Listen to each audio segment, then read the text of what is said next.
My wife, who lived in another city, had to work over the holidays, so I decided to buy a plane ticket and surprise her. The only seats left were in business class. I stared at the five-figure price, but steeled myself and spent my entire year savings on it. As it turned out, I couldn't even figure out how to pull out the tray table. The rich kid sitting next to me sneered. Never flown business class before? I laughed awkwardly. My apologies. You must be a CEO, right? You have that expensive look about you. Nope. My sugar mama is a CEO. I don't fly business class when I travel. She'll even charter a private jet for me. I was stunned. Asugara mama. That's a rare thing to find, isn't it? Not at all. I'm her subordinate. I'm always messing things up, losing her a lot of money, and she chews me out every time. And after all that chewing out, well, one thing led to another, you know? What a coincidence, I said. My wife also has a colleague who's always making mistakes. You're married? He sized me up. My sugar mama also has a husband about your age, but she says she's been sick of him for a long time. Says he's boring in bed, not nearly as creative as I am. I told her I wanted to see her for the holidays, and look, she just told her husband she had to work. I stared at the man's ring on his hand, which was identical to the wedding ring I had lost. I froze. That couldn't be right. Candy was just a junior employee, wasn't she? When did she become a CEO? I stared at his ring finger. But that ring, it's a wedding band, isn't it? Did you marry your sugar mama? Oh, this, Ethan Vance said, admiring the diamond. I had her take it from her husband. I was speechless. I wasn't originally planning on giving the husband a hard time, he continued. But who told him to get into a car accident on my birthday, making her run off to the hospital to take care of him? I had to spend my birthday all alone. I was suddenly thrown back to the memory of that freezing winter. I had been running a street stall, and the road home was covered in a thick sheet of ice. Candy and I had such meager salaries back then that even an electric scooter was a luxury we couldn't afford. A car shot out from the side of the road and hit me, and I lost consciousness right there. Candy dropped everything from work to stay by my side for 3 days and 3 nights. But when I finally woke up, my wedding ring was gone. Candy held me and said, "It's okay, Sonny. I'll make sure you get justice. As for the ring, we'll buy a new one when you're better." I shook my head. Didn't you say it's getting colder? I was saving the money I earned to buy you a new winter coat. We can get a new ring when we finally made it big. Her eyes were red that day as she looked at me, tears welling. I'm so sorry I've dragged you down. If I wasn't so focused on my career and neglecting our home, you wouldn't have to work yourself to the bone. I just shook my head. Next to me, Ethan was still admiring the ring. So, I asked, you just had her take her husband's ring and give it to you? That's right. She didn't want it at first, actually. Said she'd buy me a more expensive one. Ethan turned the ring over in his fingers. But the only reason that guy acts so entitled is because he's her husband, right? If I don't punish him a little, what's to stop him from trying to walk all over me later? I gritted my teeth. Honestly, this diamond ring is worthless compared to the other things she's bought me. But it is a wedding ring, after all. Ethan grinned at me. Any man who lets himself get to that point is a hopeless case for life. I clenched my fists, forcing a smile onto my face. If your sugar mama is willing to spend so much on you, she must be paying her husband a fortune in hush money, right? Ethan laughed and leaned in conspiratorially. I'll let you in on a secret. The guy still doesn't even know she's a CEO. Why not? Ethan admired his Patek Philippe watch. Because there's no point. The days when she needed his support are long gone. If you were her, and you were rich, would you want to give money to a husband who has no class and isn't as fun as me? It would be a complete waste. The reflection in the window showed my tired, worn-out face. Ethan leaned closer. Look, man, you're older than me, but you've still got a certain something. I feel a connection here, so let me give you some friendly advice. Men need to get some work done, too. Your skin is pretty tan. You must spend a lot of time in the sun. Huh? Does your wife ever give you a hard time about it? I just stared at him, saying nothing. His skin was pale, the kind that clearly never saw much sun. I used to be like that. I was even a little more handsome than him, once. But 10 years of hardship, living in run-down apartments, had taken their toll. When I see old photos of myself, I barely recognize the person in them. Getting work done, that's expensive. So what? Ethan shrugged. My sugar mama gives me $500,000 a month in spending money. And that doesn't even cover essentials like food or clothes. She reimburses all of that separately. Seeing his smug, triumphant expression, my clenched fist began to tremble. How long have you been her toy boy? Since June 12th, 2023. What? The hand gripping the hem of my shirt trembled more violently. June 12th, 2023. That was the day my father died. He needed $500,000 for an operation. I remember it clearly. Candy begged everyone she knew and pooled all of her own savings. She managed to scrape together $350,000 for me. It was practically every penny she had ever earned. But even working myself to the bone, I could only come up with another $80,000. My father didn't make it. That day, she held me as I cried. This is all my fault, she sobbed. I was the one who insisted on chasing this career, making you give up that good job offer. If you hadn't, you might have had enough money. My heart felt like it was being torn apart. Still, I wiped her tears away. You raised $350,000 for me. I'm so grateful. Dad said you did your best. He didn't blame you, and I don't blame you. I don't have any regrets. These were my choices. Her tears fell onto the back of my hand as she gripped it tightly. Sonny, just wait. Just wait a little longer. I promise I'll make something of myself. Through my own tears, I nodded. $500,000. So she could have gotten it after all. You know, man, Ethan said her husband's dad also needed $500,000 that same month. I looked over at him. He winked at me. She was actually going to give it to him. My breath hitched. Did she give it to you for your expenses instead? Nah, she's loaded. She could give me $500,000 and still have plenty more where that came from. Then why didn't she give it to her husband's father? Because Ethan said, propping his chin on his hand, I told her that once his dad was dead, the guy would have no family left. Then, even if he found out she was keeping me on the side, he wouldn't dare do anything about it. I felt like I was about to shatter my own teeth from clenching my jaw so hard. Besides, he added, I did happen to see a new designer tie I wanted that month. It was exactly $500,000. I stared at him, my eyes burning. Aren't you afraid her husband will find out what you did? Please, I'm very clever. Ethan laughed. I gave her the idea. I told her to give him $350,000 and pretend it was her life savings. That way, her husband would just think his wife did everything she could. He'd never suspect she had someone else on the outside. Then his expression soured. The only annoying part is that her final reason for doing it was to prevent him from leaving her if he ever found out about me. TSK. The guy's pretty lucky, I guess. A fist slammed into Ethan's face before he could react. What the hell is wrong with you? He yelled, his drink spilling everywhere. A flight attendant rushed over to help him clean up the mess. He was livid. What is your problem, you psycho? Since when are homewreckers so damn arrogant? I roared, unable to contain my rage. The flight attendant quickly separated us, moving Ethan to an empty seat farther away and calmly trying to soothe him. Eventually, Ethan calmed down a little. Wiping his hands with a hot towel the attendant gave him, he shot me a contemptuous look. I can't stand self-righteous pricks like you, always going on about homewreckers. Let's be real. You're just pissed you don't have the looks to land a sugar mommy yourself. If you had my face, you'd be kissing ass harder than anyone. I started to lunge at him again, but the flight attendant held me back. Not wanting to cause more trouble for the crew, I gritted my teeth and sat down. Ethan looked me up and down with scorn. I'll tell you what, a sorry-looking guy like you, your wife is definitely cheating on you. Go check her phone if you don't believe me. The new drink the flight attendant had just brought me went flying from my hand and splashed all over his face. Ethan roared with fury. The flight attendants scrambled to get between us. The head flight attendant approached me with an apologetic smile. Mr. Miller, this gentleman is one of our VIPs. Please calm down. Let me get you some fruit to help you relax. How about that? A VIP? I said through clenched teeth. She leaned in and whispered, he's with Ms. Thompson, the rising star CEO. Staying away from him is for your own good. Ms. Thompson is very fond of him. I could only manage a bitter smile. The plane landed for a layover, but neither Ethan nor I were getting off.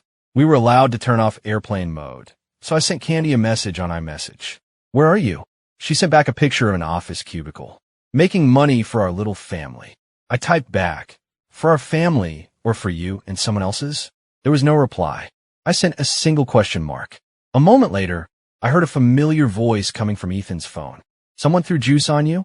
Who would dare do that to you? Some psycho. Ethan complained. Seriously, they let anyone in business class these days. I was in such a good mood about coming to see you, and this moron completely ruined it. A mechanical notification sound chimed from Ethan's phone. Payment received, $500,000. Candy's voice was gentle. Go buy yourself something nice. I gripped the fabric of my shirt. Ethan paused for a second. It's no use. It's your fault for saying you missed me and wanted to spend the holiday together. Otherwise, I never would have gotten on this plane and run into this bastard. No amount of money can fix this. Kenny didn't get angry. In fact, she sounded amused, her tone lightening. Oh, what about that new mansion your wifey bought you? Ethan's eyes widened slightly. There, a smile. Are you happy now? Ethan broke into a grin. All right, Fine. Only because I love you. Good. Wifey will make it all better tonight, okay? 3 hours, he demanded. And you can't call for a timeout for even a second. You can have the whole night, she purred. My hand, hidden inside my sleeve, trembled violently. I thought about how, ever since she'd been transferred to California, our meetings had been limited to just hugs and kisses. Every time I tried to initiate anything more, she would sigh and say, I've been working so hard. I'm just exhausted. Can we wait until I've had some rest? But she always had to leave again before she was ever rested. The plane was preparing for takeoff again. Ethan blew a kiss to the camera and ended the call. At that exact moment, a new message from Candy came through on my phone. Why don't you trust me anymore? Are you upset that I have to work over the holiday and can't be with you? After the new year, I'll come home and we can go to that conveyor belt hot pot place you love, okay? As the plane took off, a flight attendant approached Ethan's new seat carrying a black gift box with gold lettering. Mr. Vance, a lady asked us to give this to you. A Patek Philippe Collector's Edition? He exclaimed. How did she know I've been wanting this exact model? The flight attendant smiled and handed him a card. Ms. Thompson also asked us to pass along a message. She hopes that Mr. Vance will not be disturbed by any background noise, that he will be brave and be himself and treat all obstacles as if they were nothing. Because Ms. Thompson will always be standing behind you. She will always love you. I looked down at the message from Candy on my phone and closed my eyes. Mr. Miller, the head flight attendant said, holding out a loose diamond to me. This is for Ms. Thompson. I frowned. For me? She nodded. Ms. Thompson is aware of the unpleasantness between you and Mr. Vance. She said Mr. Vance has been under a lot of stress lately, and his doctor has advised him to avoid getting angry. So, Mr. Miller, she would like you to go and give Mr. Vance a sincere apology. I looked at the diamond and gave a sarcastic laugh. Isn't this a little extravagant for just an apology? You don't need to worry about that, she said. Ms. Thompson earns enough to buy several of these every day. A 6-figure diamond, and she could earn several a day? I turned the small stone over in my fingers. Then I started to laugh. So, this is what it had come to. A complete stranger was getting more from her than I ever did. I nodded. Fine. I'll apologize, the attendant announced. Mr. Vance. Ms. Thompson sent him over to apologize. I gave a slight bow. I am truly sorry for striking you. Please forgive me, Mr. Vance. All right, Ethan said, getting to his feet. Let me slap you a couple of times, and then I'll forgive you.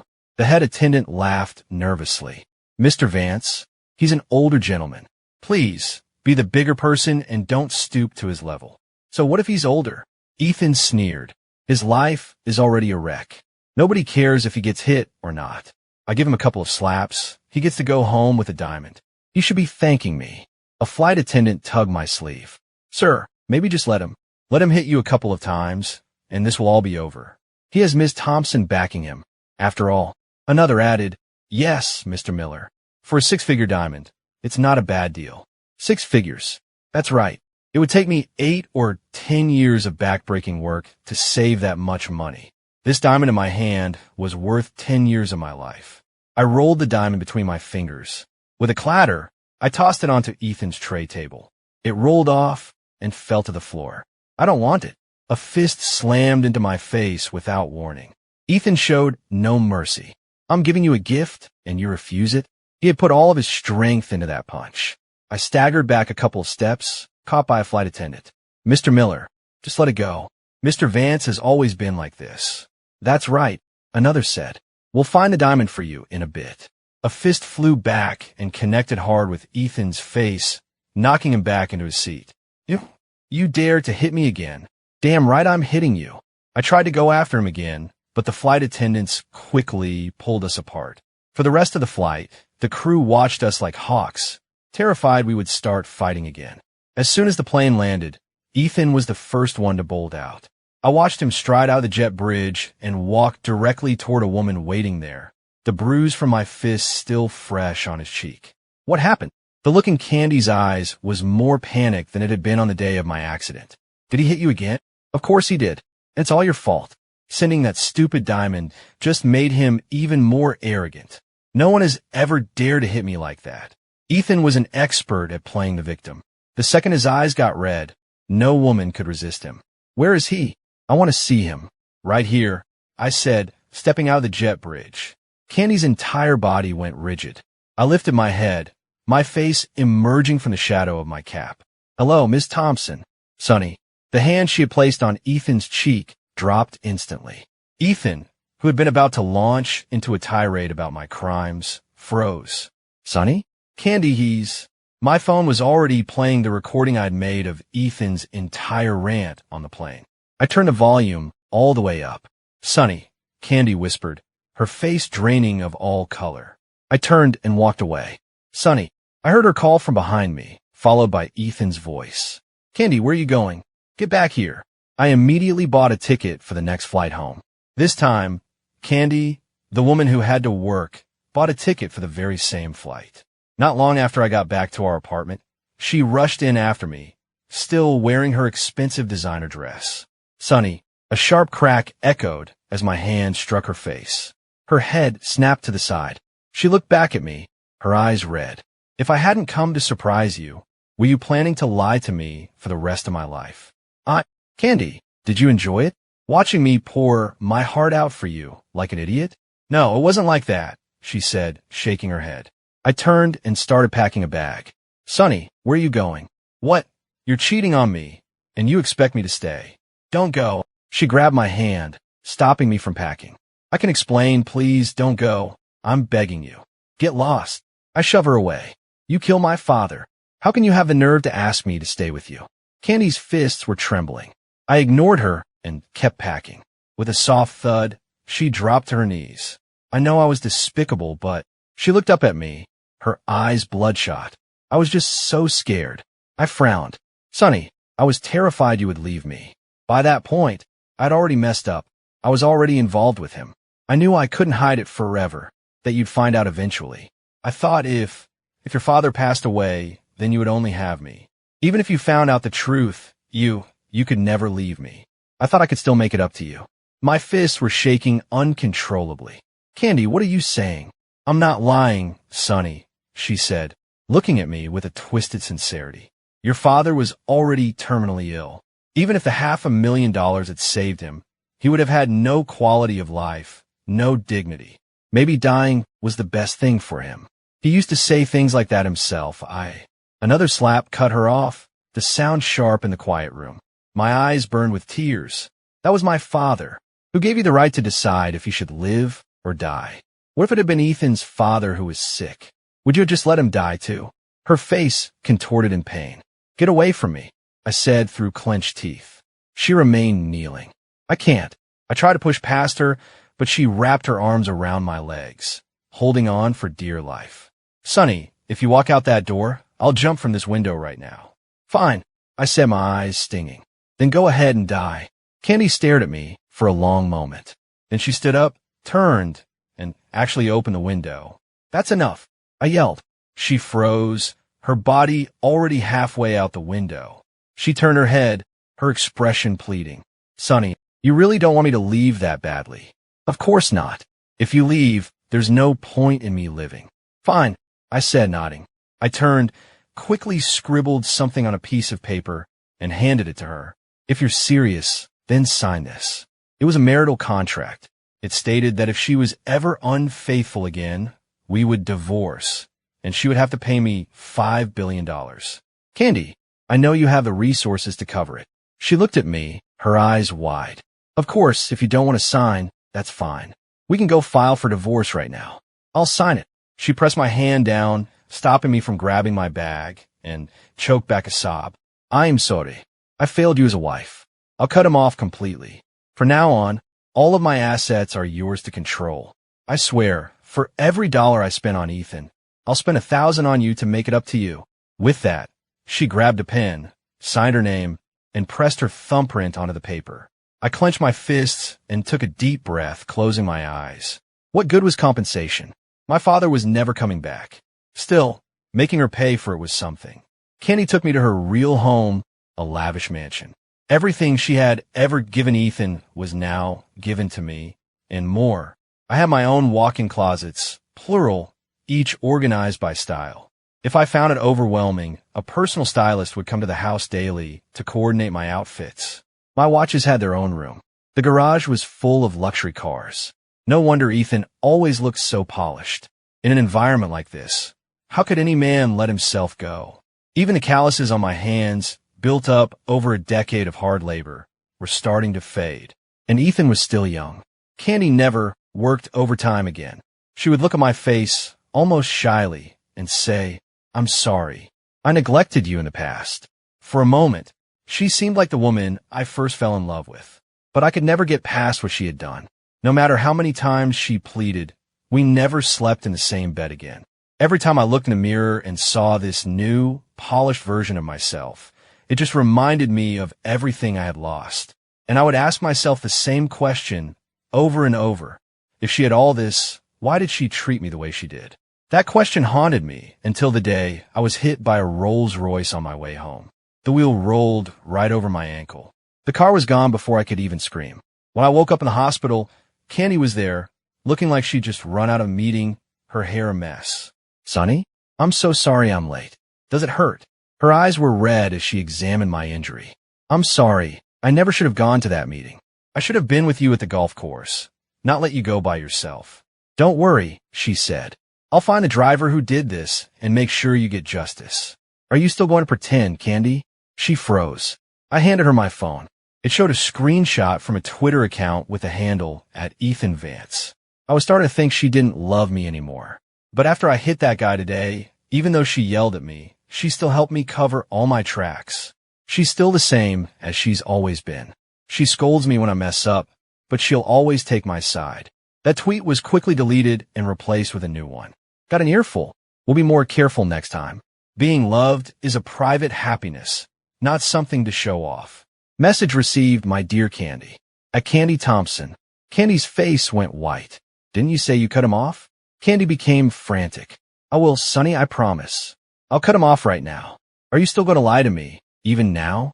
She stared at me, speechless. Candy, I don't believe you anymore. Sonny, divorce. Her hand, which had been gripping mine, went limp and fell away. Yes, it's true, I didn't cut him off completely, she said with a bitter laugh. But I really meant to at first. The only reason I didn't was because of you. What? I was incredulous. Yes, because of you. Sonny Miller, she shouted, pointing at me.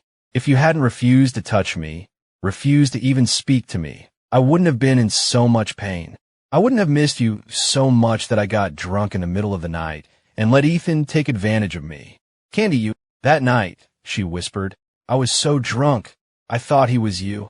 I gripped the hospital sheets. She pressed a hand to her forehead. By the time I woke up and realized what had happened, it was too late. I couldn't just kick him out. He reminds me so much of you. I could only force myself to see him less and less, hoping that one day you would come around. Sonny, I know I was wrong. Can't you just give me one more chance? The sound of my hand hitting her face echoed in the room, followed only by my own ragged breathing. No, I said without a trace of mercy. As per our agreement, a divorce and $5 billion. Sonny, she pleaded, her voice softening. You can have the $5 billion, but divorce, I can't. You signed the contract. Can I change my mind? No. Candy steadied herself. So you've made up your mind? Yes. I won't allow it, she said, shaking her head. I'll transfer the $5 billion to you right now, but you can forget about a divorce. Candy, I'm sorry, she said, her voice firm.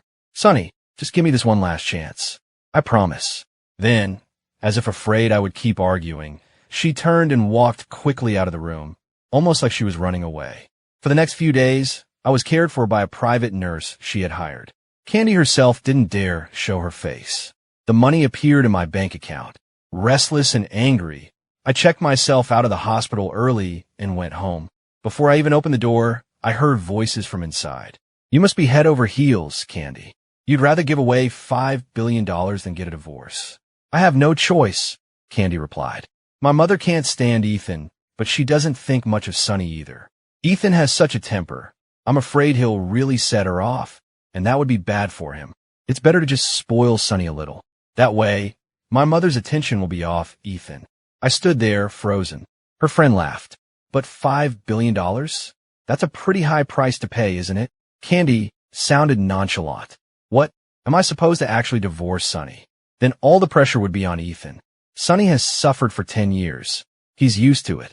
Besides me yelling at him a few times, who's ever given Ethan a hard time since he graduated college? It's nothing. Don't overreact. The door clicked open. Candy's eyes met mine. I threw a check onto the coffee table. Here's your money. The room full of women stared at me in shock. Candy stood up. Sonny, I don't want the money, I said. I want a divorce. I was just talking nonsense with my friends. Don't take it seriously. Divorce, I repeated, staring her down. If you really want a divorce, you'll leave with nothing but the clothes on your back. I was stunned. She smiled. Think about it, Sonny. Stay with me, and you'll never have to worry about anything ever again. How could I have ever promised to spend my life with this woman? I remembered our wedding day, how she cried with joy as she walked down the aisle. I said nothing more. I just turned and walked out. Sonny, her voice held a note of panic. That night, I stood with my suitcase at a deserted bus station. Behind me, a pair of headlights flared to life. A familiar voice made me freeze. Sonny Miller, Mrs. Thompson. I turned around, surprised. What was Candy's mother doing here? Take this money, she said. I stared at the check for $5 billion in disbelief. Mrs. Thompson came from a prominent old money family. She had married down after her family fell on hard times, but she had never stopped seeing herself as an aristocrat. Because of that, she had always looked down on me, an ordinary man her daughter had chosen. She was convinced her daughter was destined for greatness, and that I was just a gold digger trying to marry into her family's money. I can't accept this, Mrs. Thompson. I'm not trying to insult you, she said, pushing the check back into my hand. This is what she owes you. I was speechless. Leaning against her car, she lit a cigarette. To be honest, I didn't approve of you at first. But over time, I came to realize that my daughter was lucky to have married you. It's just a shame. She sighed. She wasn't capable of handling such a blessing. I couldn't believe I was hearing this from her. I changed my mind about you a long time ago, she continued. Not many men would support a woman for 10 years, never giving up even when there was no light at the end of the tunnel. She is the one who wronged you, not the other way around. You're a capable man. Take this money and do something for yourself. It's not too late to start over. The bus pulled into the station. I gave Mrs. Thompson one last look, then turned and disappeared into the night. Mrs. Thompson was finishing her cigarette when a Rolls-Royce pulled up behind her car. Sonny, Candy yelled, jumping out and running toward us. Mom, where is he? Mrs. Thompson said nothing. Candy turned to run into the station. Don't bother, her mother said sharply. He's gone. Mom, Candy cried, turning back with tears in her eyes. You knew he was leaving. Why didn't you stop him? In the faint glow of her cigarette, her mother's expression was cold as ice. And what exactly do you think you have left to offer him? Candy, you were never worthy of him. I'm not worthy of him, Candy repeated, nodding with a bitter smile. You're right, I'm not. But Mom, what right do you have to stand here and judge me? The only reason I pretended to be poor in the first place was because you told me to. Because you were afraid he was just after our money. Yes, her mother's voice rose. I did say that, but have you forgotten what you promised me back then? Candy froze. You told me you would pretend to be poor for 3 years, at most. You said if Sonny was still by your side after 3 years of hardship, I was forbidden from holding any prejudice against him. Well, it's been far more than 3 years, and I stopped being prejudiced long ago. So why didn't you ever tell him the truth? Tears welled in Candy's eyes. Her mother crushed the cigarette under her heel. It's because you met someone new, daughter. Someone younger than Sonny, more exciting. Someone who reminded you of what Sonny used to be like when he was young. No, that's not it, Candy sobbed. Her mother exhaled a final puff of smoke. You're just like your father, heartless and disloyal. Candy started drinking heavily. In the massive, empty mansion, every trace of Sonny was perfectly preserved, right down to the fountain pen he had used to write their marital contract. One night, she was drunk. In her haze, she thought she saw Sonny sitting at the desk, writing with that very pen. She lunged toward him excitedly. Sonny. Of course, there was nothing there. In her haste, she knocked the pen to the floor, breaking the nib. Sonny, I'm so sorry. Sonny, she cried, trying to fix it. But her hands were shaking too badly, and the more she fumbled with it, the worse she made it, until her hands were covered in ink. Candy, a voice that sounded deceptively like Sonny's came from behind her. Ethan cleaned the ink from her hands and helped her toward the bed. No, Candy protested, pulling away. The blankets smell like Sonny. I smell like alcohol. I can't. Candy. Ethan paused, then softened his voice. Don't you recognize me? It's me, Sonny. You're not him, she yelled, shoving him so hard he stumbled. He stared at her in disbelief. The last time, when she was drunk, she had mistaken him for Sonny. He sneered. So you can tell the difference when you're drunk after all. He laughed sarcastically. Candy held her head in her hands. Yes, I guess you can. The only reason she hadn't recognized him before was because, deep down, she hadn't wanted to. It had been a convenient excuse, a way to justify her affair. She could tell Sonny, with a straight face, that it was all a drunken mistake. She thought her plan was flawless. But of course, Sonny had seen right through it. Get out, she said, shoving Ethan away. Candy, get out. In all their time together, she had never looked at him with such revulsion. Ethan gritted his teeth. You want me to leave? Fine, he said, pulling out his phone and showing her intimate photos of them together. But the second I walk out that door, I'm sending these to everyone. You won't be able to face your board, your shareholders, or your clients ever again. Candy stared at Ethan. The obedient, sweet boy she once knew was gone, replaced by this stranger. Candy, he said, you don't have a choice. Looking at Ethan's mocking smile, Candy suddenly began to laugh. What had she done? She had driven away the one person who had ever truly loved her. And for what? For this monster? Candy and Ethan got married. It didn't take long for Ethan to regret it. He discovered his new mother-in-law was impossible to deal with. She would frequently summon him for lectures and would even resort to family discipline. He couldn't take it and even considered getting physical with Mrs. Thompson, but her bodyguards beat him so badly he couldn't stand. When he complained to Candy, she just laughed at him. You're the one who insisted on this marriage, so you can just suffer through it. Ethan couldn't believe this was the same Candy he had known. He was furious and tried to leave, but he quickly learned that while marrying into the Thompson family was easy, leaving was not. Every time he tried, her mother's men would drag him back and beat him. Eventually, he stopped trying to run. Mrs. Thompson started to leave him alone, but Candy's cold indifference was even worse. Candy cut off his allowance. On his own, he couldn't earn nearly enough to support his lavish lifestyle, so he found another sugar mama. Candy found out almost immediately. As the party at fault in the divorce, he was left with nothing. He knelt and begged Candy not to be so cruel, but it was no use. Soon, he was thrown out onto the street without a penny to his name. With no marketable skills, he barely scraped by in a tiny apartment. The memory of his former life of luxury made his current poverty unbearable. He spent his days kneeling outside the gates of the Thompson estate, begging Candy to forgive him. But soon, the Thompson family business went bankrupt. Candy, having lost her drive, had let the company collapse. Ethan watched as the once great estate fell into disrepair and was finally abandoned, and he collapsed to the ground, utterly defeated. If he had known this is where he would end up, he never would have gotten involved with Candy Thompson in the first place.